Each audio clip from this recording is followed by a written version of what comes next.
আসসালামু আলাইকুম ওয়া রাহমাতুল্লাহি ওয়া বারাকাতুহু। ইন্নাল হামদুলিল্লাহ ওয়াশ শুকরু লিল্লাহ ওয়াস সালাতু ওয়াস সালামু আলা রাসূলিল্লাহ। আউযু বিল্লাহি মিনাশ শাইতানির রাজীম। বিসমিল্লাহির রাহমানির রহিম। ওয়াল্লাযীনা ইয়াবিতুনা লিরাব্বিহিম সুজদান ওয়া কিয়ামা। সাদাকাল্লাহুল মাওলানাল আযীম ওয়া সাদাকা রাসূলুহুন নবিয়ুল হাবিবুল কারীম। প্রিয় দর্শক, দেশ জুড়ে বিশ্ব জুড়ে যেখান থেকে এই মুহূর্তে মাহে রমজান শীর্ষক হেরার পথে ইসলামী অনুষ্ঠানটি দেখছেন, সকলকে আমি ডক্টর মোহাম্মদ আব্দুল মাহবুদ সুস্বাগত জানাচ্ছি। আশা করছি সবাই ভালো আছেন, সুস্থ আছেন। প্রিয় দর্শক, মাসব্যাপী আমাদের এই অনুষ্ঠানে আজকের আলোচনার আলোচ্য বিষয় হচ্ছে রমজানে কিয়ামুল লাইল। এই বিষয়ের উপর আলোচনা করবার জন্য স্টুডিওতে আমন্ত্রিত অতিথি হয়ে উপস্থিত হয়েছেন প্রথিতযশা ইসলামী চিন্তাবিদ, ইসলামী ব্যক্তিত্ব, প্রখ্যাত আলেমে দ্বীন, চট্টগ্রাম জামিয়া আহমদিয়া সুন্নিয়া কামিল এম এ মাদ্রাসার সম্মানিত মুহাদ্দিস আল্লামা মাওলানা মোহাম্মদ আবুল হাসানাত আল কাদেরী। আসসালামু আলাইকুম ওয়া রাহমাতুল্লাহি ওয়া বারাকাতুহু। ওয়ালাইকুম আসসালাম ওয়া রাহমাতুল্লাহ। অসংখ্য ধন্যবাদ বিজ্ঞ সঞ্চালক, এবং আপনার মাধ্যমে দর্শক মণ্ডলীকে আন্তরিক মোবারকবাদ জানাচ্ছি। আপনাকেও আমাদের স্টুডিওতে স্বাগত জানাচ্ছি, ধন্যবাদ এবং মোবারকবাদ জানাচ্ছি আপনার মূল্যবান সময়টুকু স্টুডিওতে দিয়েছেন সেই জন্য। আলহামদুলিল্লাহ। মোহতারাম, যেটি বলছিলাম, আমাদের এই অনুষ্ঠানটি চলছে সারা রমজান ব্যাপী, মাসব্যাপী আমাদের এই অনুষ্ঠান হেরার পথ অনুষ্ঠানটি চলমান রয়েছে আলহামদুলিল্লাহ।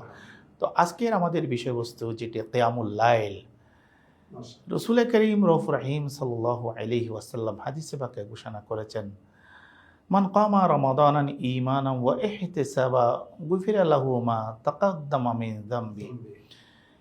এই হাদিসে রাসূলুল্লাহ যেটি বলেছেন, যারা ঈমানের সাথে সওয়াবের নিয়তে যে কিয়ামুল লাইল, রাত জাগ্রত অবস্থায় ইবাদতে নিয়োজিত থাকবে, বিশেষ করে রমজান শরীফের রজনীতে বা রাত্রিতে, আল্লাহ রাব্বুল আলামিন তাদের অতীতের সমস্ত গুনাহ ক্ষমা করে দেবেন। সুবহানাল্লাহ।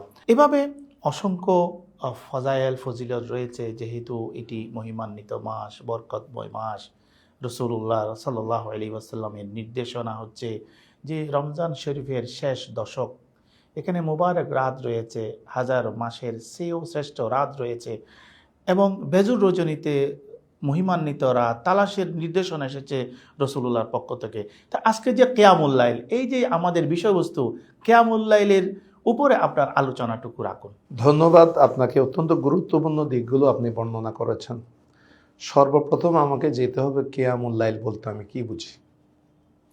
কিয়াম শব্দের অর্থ হচ্ছে দণ্ডায়মান হওয়া, লাইল মানে হচ্ছে রাত্রি। রাত্রে দণ্ডায়মান হওয়ার অর্থই হচ্ছে এখানে আল্লাহ রাব্বুল আলামিনের সন্তুষ্টির জন্য, মহান আল্লাহর রেজামন্দির জন্য নামাজ কায়েম করা, নামাজ পড়া। রাতের বেলায় যেই নামাজটা পড়া হয় সেটাকে আমরা কিয়ামুল লাইল বলি।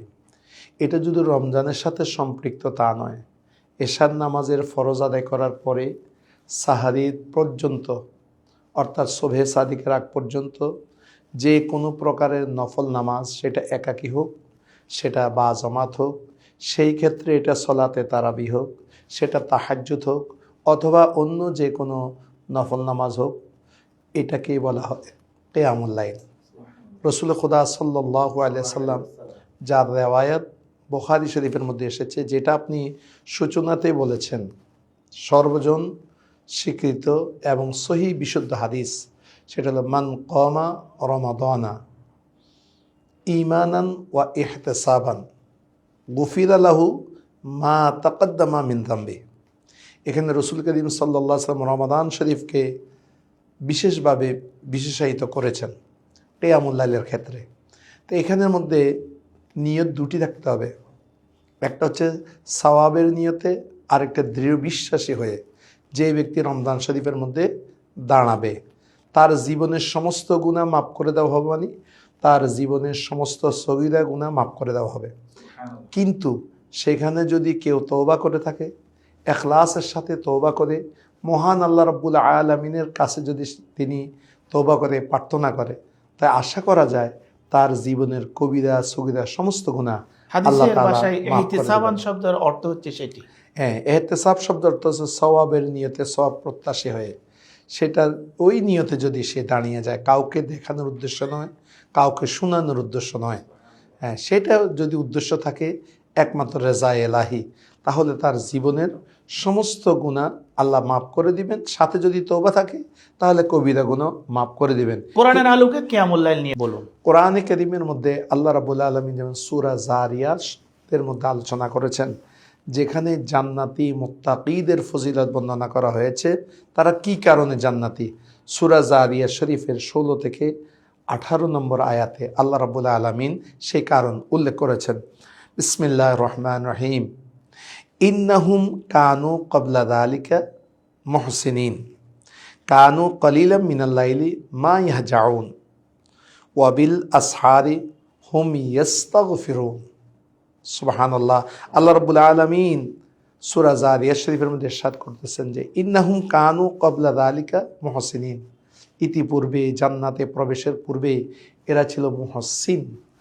মুহসিন শব্দের অর্থ হচ্ছে আল্লাহ রাব্বুল আলামিন বান্দার উপরে যা ফরজ করেছেন ওই ফরজগুলো যথাযথ আদায় করার পরে যে অতিরিক্ত নফল নামাজ আদায় করে তাদেরকে বলা হয় সৎপরায়ণ। সুবহানাল্লাহ। মহান আল্লাহ রাব্বুল আলামিনের দায়িত্ব যা দেওয়া হয়েছে সেই দায়িত্ব তথা ফরায়েজগুলো সম্পূর্ণভাবে আদায় করার পরে যেই নফলগুলো যারা আদায় করে তাদেরকে বলা হয় মুহসিন। এরা ইতিপূর্বে মুহসিন ছিল। কিভাবে মুহসিন ছিল? কানু কলিলাম মিনাল লাইলি মা ইয়াহজাউন, তারা রাতে ঘুমাতো কিন্তু খুবই কম। তো খুবই কম ঘুমাতো, তো বাকি কি করতো? কিয়ামুল লাইল করতো, আল্লাহর ইবাদতের মধ্যে নিমগ্ন থাকতো। এবং কিয়ামুল লাইল করার শেষে কবলা সুবহে, সুবহের আগে শব্দটাকে বলে সাহার, এই সাহার শব্দ থেকে আসছে সাহারি। তাই তারা ওই সাহারির সময়ের মধ্যে ওয়াবিল আসহারে হুম ইয়াস্তাগফিরুন, তারা মহান আল্লাহ রাব্বুল আলামিনের কাছে তারা ক্ষমা প্রার্থনা করত। তাহলে এই সাহারি শব্দটি কোরআনে আছে। কোরআন কারীমের মধ্যে সাহারি শব্দটা আছে।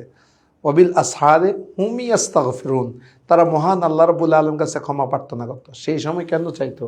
কারণ মহান আল্লাহ রাব্বুল আলামিন শুধুমাত্র শবে বরাতে আসে তা নয়, রমাদান সহ অন্যান্য রাতেও মহান আল্লাহ রাব্বুল আলামিন প্রথম আসমানের মধ্যে অবতরণ করেন। তা আল্লাহ তো কোনো বডি নেই, আল্লাহ শরীর নেই, প্রথম আসমানে অবতরণ সব জায়গায় বিরাজমান।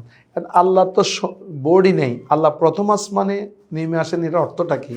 এটার অর্থটা হচ্ছে যে মহান আল্লাহ রাব্বুল আলামিনের রহমত সেখানের মধ্যে আল্লাহ বর্ষণ করেন। সেই অবস্থায় যেই বান্দা যা চায় তার দোয়া আল্লাহ রাব্বুল আলামিন কবুল করেন।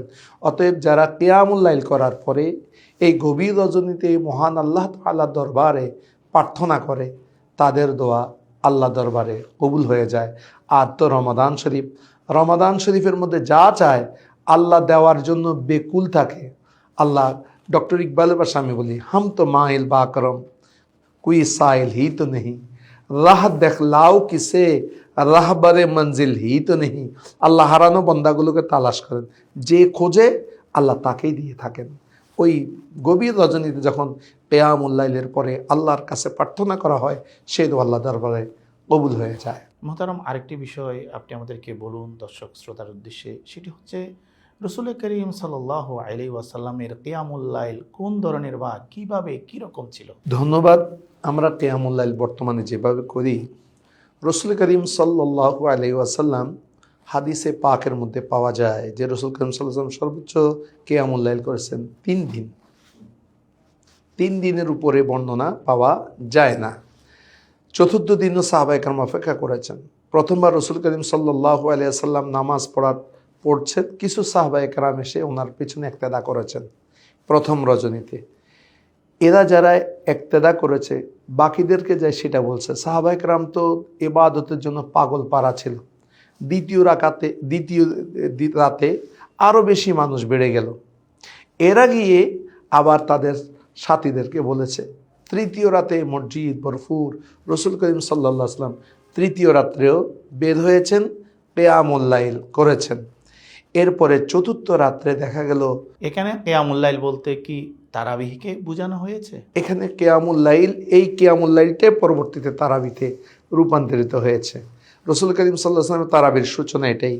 কিয়ামুল লাইল মানে রাত্রিকালীন নামাজ। এই নামাজটা তাহাজ্জুদ হতে পারে, এই নামাজটা আবার তারাবি নফল হতে পারে, অথবা নফল নামাজ হতে পারে। নফল নামাজও হতে পারে। কিন্তু রসুল করিম সাল্লাল্লাহু আলাইহি ওয়াসাল্লামের নামাজটা ছিল এখানে নফল, এটা তাহাজ্জুদ ছিল না।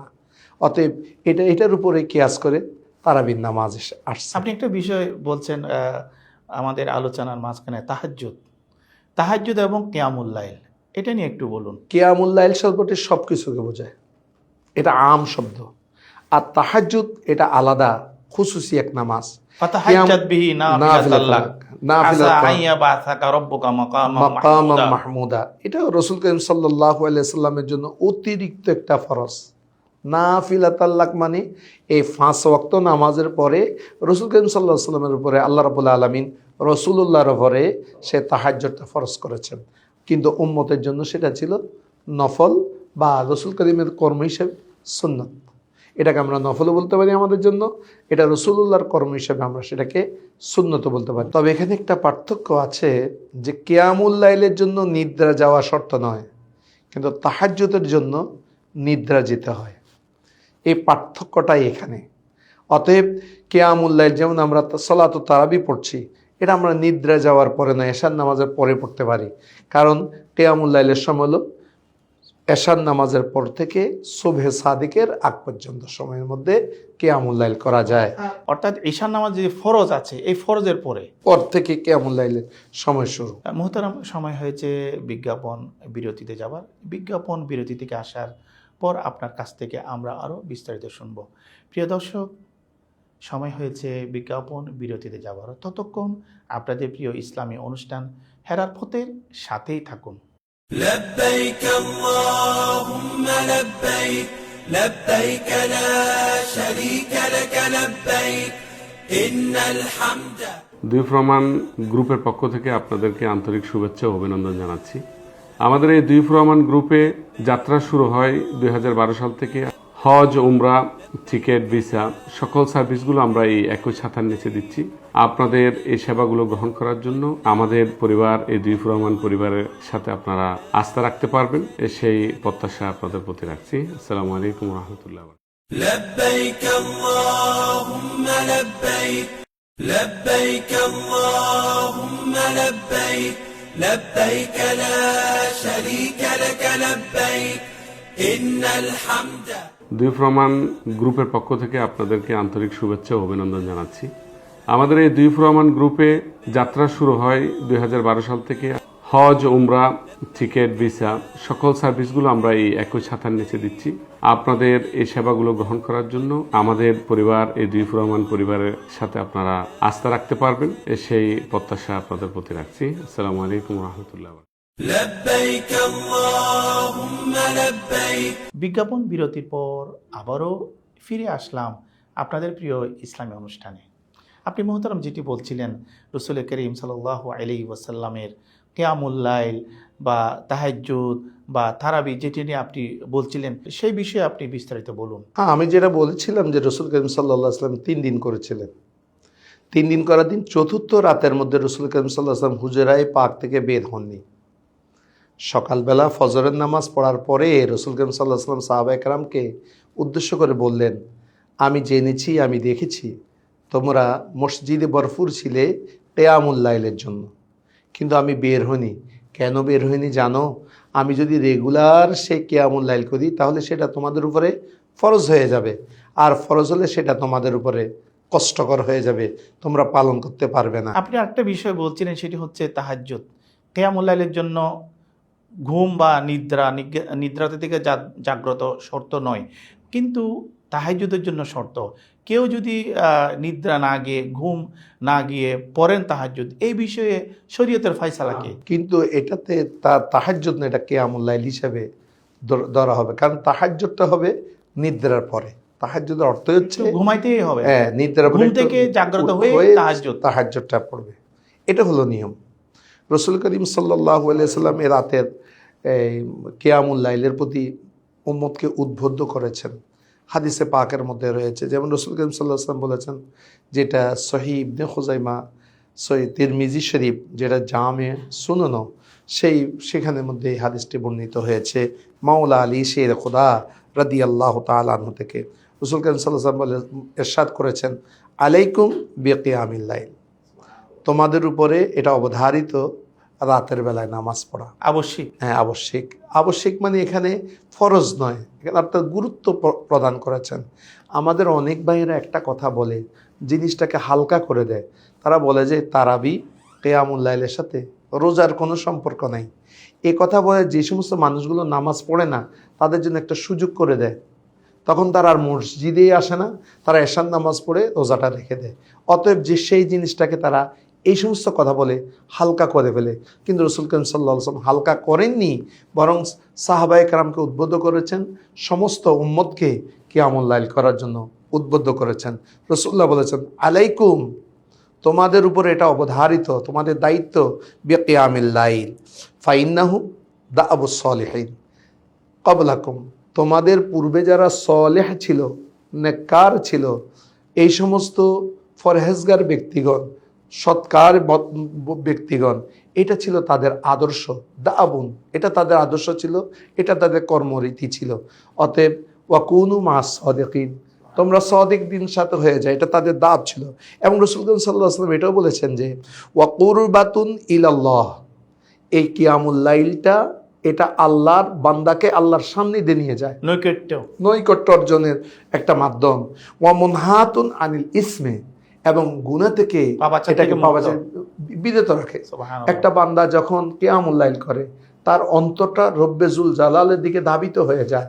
ওই বান্দা আল্লাহর কাছে বিনীত হয়ে যখন হয়ে যায়, তখন আস্তে আস্তে তার গুনাহগুলো সে ছেড়ে দেয়। ইন্না সলাতা তানহা আনিল ফাহশাই ওয়াল মুনকার, এই সলাতে মানুষকে ফাহশা এবং শরীয়ত বিরোধী এবং বেবিচার অশ্লীল কাজ থেকে এই নামাজে মানুষকে বিরত রাখে।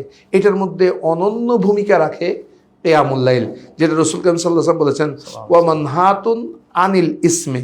এবং রাসূল করিম সাল্লাল্লাহু আলাইহি ওয়াসাল্লাম এটা বলেছেন ওয়া তাকফিরুস সাইয়্যাত, এটা গুনাহগুলোকে মুছে দেয়। তাকফির মানে মুছে দেওয়া, তার গুনাহ রাখে না, পাপগুলোকে মুছে দেয়। তা পাপগুলো মুছে দেওয়ার পরে একটা লিখিত পত্রের মধ্যে লেখা মুছার পরে সাদা থাকে, একটা লিখিত পৃষ্ঠার মধ্যে আমি লিখলাম, লেখাটা আবার আমি পেন্সিল দিয়ে লেখার পরে আমি যদি রবার দিয়ে মুছে ফেলি তাহলে সাদা হয়ে যাবে। এখানে তাকফির মানে এটা নয়। মহান আল্লাহ রাব্বুল আলামিন এত দয়ালু, ওই তার গুনাহগুলোকে বিমোচিত করার পরে আল্লাহ সেখানে নেকি লিখে দেয়। সুবহানাল্লাহ। এটা কিয়ামুল লাইলের মাধ্যমে হয়ে থাকে। ওয়া মাতরাদাতু দা আনিল জাসাদ, আরেকটা হচ্ছে এটা শরীরের মধ্যে আমাদের যতগুলো দা অর্থাৎ অসুখ আছে, বিমার আছে, রোগ আছে, এই রোগ থেকে বান্দার শরীরটাকে আল্লাহ প্রতিমুক্ত করে দেয়। কিয়ামুল লাইলের মধ্যে একটা রিয়াজাতুল আবদান আছে, কিয়ামুল লাইলের মাধ্যমে বান্দার শারীরিক একটা চর্চা আছে, কিন্তু সেটাকে আমরা ব্যায়ামের নিয়তে করলে, শরীরের অনুশীলন হিসেবে করলে আদায় হবে না, কিন্তু অটোমেটিকলি শরীরের অনেক রোগ থেকে বান্দা নিষ্কৃতি পায় কিয়ামুল লাইলের মাধ্যমে। তাহলে আপনি বলতে চাচ্ছেন যে এই যে কিয়ামুল লাইলটা হচ্ছে রমজানের শেষ দশকে, কিয়ামুল লাইলটা আপনি পুরা রমজানও করতে পারবেন, কিন্তু শেষ দশকের প্রতি বেশি গুরুত্ব এই জন্য, মেইন উদ্দেশ্য হচ্ছে যে যাতে আমরা লাইলাতুল কদরটা পেয়ে যাই। সুবহানাল্লাহ। লাইলাতুল কদরটা পেয়ে যাওয়ার জন্য আমরা কিয়ামুল লাইলটা করি। মুহতারাম, রাসূল করিম সাল্লাল্লাহু আলাইহি ওয়াসাল্লামের হাদিসে পাকে আল্লাহ রসুল এই বিষয়ে কি আর বলেছেন, কিছু বলেছেন এই যে কিয়ামুল লাইল নিয়ে? অসংখ্য হাদিস রয়েছে। ইদানিং আমাদের কিছু মানুষরা কিয়ামুল লাইল করতে চায় না, এবং অনেকে করলেও এটাকে খুব সংক্ষেপে করে ফেলতে চান। কেউ 20 রাকাতের জায়গায় 8 রাকাত করতে পারলে খুব খুশি। রাসূল করিম সাল্লাল্লাহু আলাইহি ওয়াসাল্লাম কিয়ামুল লাইলের প্রতি উম্মতকে উদ্বুদ্ধ করেছেন, এবং খুব নিবিড়ভাবে রাসূল করিম সাল্লাল্লাহু আলাইহি ওয়াসাল্লাম কিয়ামুল লাইল করেছেন, এবং কেরাত লম্বা ধরেছেন।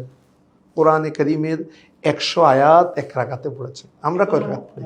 দুঃখের বিষয়, একটা পরিতাপের বিষয় যে শুধুমাত্র মনে এটা বাংলা, ভারত, পাকিস্তান এসব সাবকন্টিনেন্টের মধ্যে আছে, অন্য জায়গার মধ্যে সেটা দেখা যায় না। আরবিয়ান কোনো কান্ট্রির মধ্যে আপনি পাবেন না যে কোরআন করিমকে এত দ্রুত পড়া, অথচ কোরআন করিম 3 পর্যায়ে পড়া যায়। একটা হচ্ছে তরতিব, আর হচ্ছে হাদর। হাদরটা হচ্ছে সবচেয়ে তাড়াতাড়ি, যেটা হেরেমের মধ্যে পড়ানো হয়। কিন্তু আমাদের কিছু কিছু মসজিদে এবং কিছু কিছু প্রতিষ্ঠানে আমরা এটা দেখি যে হাফেজ সাহেবদেরকে বাধ্য করা হয় এক ধরনের। হাফেজ সাহেবরা পড়তে চায় না, ওদের কিন্তু আস্তে পড়লে কোরআনের ইয়াদও ভালো হয়, পড়াটা শ্রুতি মধুর হয়, কিন্তু ওনাদেরকে বাধ্য করেন যে আমরা এতক্ষণ দাঁড়াতে পারবো না। তখন ওনারা ওই হাদরের বাইরে এত দ্রুত পড়েন যে কোরআনে করিম সেটা বোঝা যায় না। কিন্তু রসুল করিম সাল্লাল্লাহু আলাইহি ওয়াসাল্লামের বাণী, এটা কোরআনের হক যদি আপনি যথার্থ আদায় না করেন, রসুল্লাহ বলেছেন রুব্বা কারিইন লিল কোরআন ওয়াল কোরআনু ইয়ালআনহু নাউযুবিল্লাহ। কোরআনে করিমে এমন অনেক পাঠক আছে, তেলাওয়াতকারী আছে, তারা কোরআন পড়ে কিন্তু কোরআনে করিম তাদেরকে লানত প্রদান করে। এটার মধ্যে একটা হচ্ছে কোরআনের হক যথাযথ আদায় না করে, যেখানে 4 আলিফ মদ সেখানে 4 আলিফ না পড়ে, যেটা মদ্দে লাজিম, যেমন কতগুলো আছে মদ আছে মদ্দে লাজিম, আর কত আছে মদ্দে জায়েজ। আপনি জায়েজটাকে 4 আলিফের জায়গাতে 1 আলিফ পড়তে পারেন, কিন্তু যেখানে মদ্দে লাজিম সেখানের মধ্যে 4 আলিফ আপনাকে অবশ্যই টানতে হবে। কিন্তু পরিত্রাপের বিষয় হচ্ছে আমাদের দেশের মধ্যে এত দ্রুত পড়ে যে সেটা শ্রোতা শব্দটাই বুঝে না, তাহলে এখানে সবাই গুনাহগার হবে। রসুল খুদা সাল্লাল্লাহু আলাইহি ওয়াসাল্লাম কিয়ামুল লাইলের মধ্যে আস্তে আস্তে কোরআন শরীফ পড়তেন এবং দীর্ঘ সময় নিয়ে পড়তেন, রুকু সেজদা খুব আস্তে আস্তে আদায় করতেন। আজকের এই আলোচনা থেকে বুঝতে পেরেছি যে কিয়ামুল লাইল হচ্ছে রমজান মাসের রজনীতে, রাত্রিতে খুবই গুরুত্বপূর্ণ একটি ইবাদত, যে ইবাদতের মাধ্যমে আমরা যে 1000 মাসের চেয়েও শ্রেষ্ঠ রজনীতে আমরা পেতে পারি। কারণ রাসূলুল্লাহ সাল্লাল্লাহু আলাইহি ওয়াসাল্লাম হাদিসে পাকে ঘোষণা করেছেন যে তোমরা আখের 10 দিনের যে ভেজুর রাত আছে, সেই ভেজুর রাতে তোমরা লাইলাতুল কদরকে তালাশ করো। সুবহানাল্লাহ বিহামদিহি। মাওলানা মোহাম্মদ আবুল হাসান আল কাদেরী, আপনাকে আবারও ধন্যবাদ ও মোবারকবাদ জানাচ্ছি। আমরা অনুষ্ঠানের শেষে চলে আসছি, সময় থাকলে আপনার কাছ থেকে আমরা আরো বিস্তারিত শুনতাম। সুপ্রিয় দর্শক, আমরা চমৎকার আলোচনা শুনেছি। আল্লাহ রাব্বুল আলামিন আমাদেরকে এই পবিত্র মহিমান্বিত বরকতময় মাস রমজান এই জন্য দিয়েছেন আমরা যেন গুনাহ থেকে ফুত পবিত্র হতে পারি। হাশরের ময়দানে নফসি নফসি করবে, সেই সময় রমজান এবং কোরআন আল্লাহর বান্দা বান্দিকে সুপারিশ করবে। প্রিয় দর্শক, এতক্ষণ পর্যন্ত যারা আমাদের সাথে ছিলেন, আমাদের অনুষ্ঠানে চোখ রেখেছেন, সকলকে আবারও প্রীতিপূর্ণ শুভেচ্ছা জানাচ্ছি। সবাই ভালো থাকুন, সুস্থ থাকুন, নিরাপদে থাকুন। আসসালামু আলাইকুম ওয়া রাহমাতুল্লাহি ওয়া বারাকাতুহু। لبيك اللهم لبيك لبيك لا شريك لك لبيك إن الحمد। দুই প্রমাণ গ্রুপের পক্ষ থেকে আপনাদেরকে আন্তরিক শুভেচ্ছা ও অভিনন্দন জানাচ্ছি। আমাদের এই দুই প্রমাণ গ্রুপে যাত্রা শুরু হয় 2012 সাল থেকে। হজ, উমরা, টিকিট, ভিসা সকল সার্ভিসগুলো আমরা এই একই ছাতার নিচে দিচ্ছি। আপনাদের এই সেবাগুলো গ্রহণ করার জন্য আমাদের পরিবার, এই দুই প্রমাণ পরিবারের সাথে আপনারা আস্থা রাখতে পারবেন, সেই প্রত্যাশা আপনাদের প্রতি রাখছি। আসসালামু আলাইকুম ওয়া রাহমাতুল্লাহি ওয়া বারাকাতুহু। لبيك اللهم لبيك لبيك اللهم لبيك لبيك لا شريك لك لبيك إن الحمد। দুই প্রমাণ গ্রুপের পক্ষ থেকে আপনাদেরকে আন্তরিক শুভেচ্ছা ও অভিনন্দন জানাচ্ছি। আমাদের এই দুই প্রমাণ গ্রুপে যাত্রা শুরু হয় 2012 সাল থেকে। হজ, উমরা, টিকিট, ভিসা সকল সার্ভিসগুলো আমরা এই একই ছাতার নিচে দিচ্ছি। আপনাদের এই সেবাগুলো গ্রহণ করার জন্য আমাদের পরিবার, এই দুই প্রমাণ পরিবারের সাথে আপনারা আস্থা রাখতে পারবেন, সেই প্রত্যাশা আপনাদের প্রতি রাখছি। আসসালামু আলাইকুম ওয়া রাহমাতুল্লাহি ওয়া বারাকাতুহু। لبيك اللهم لبيك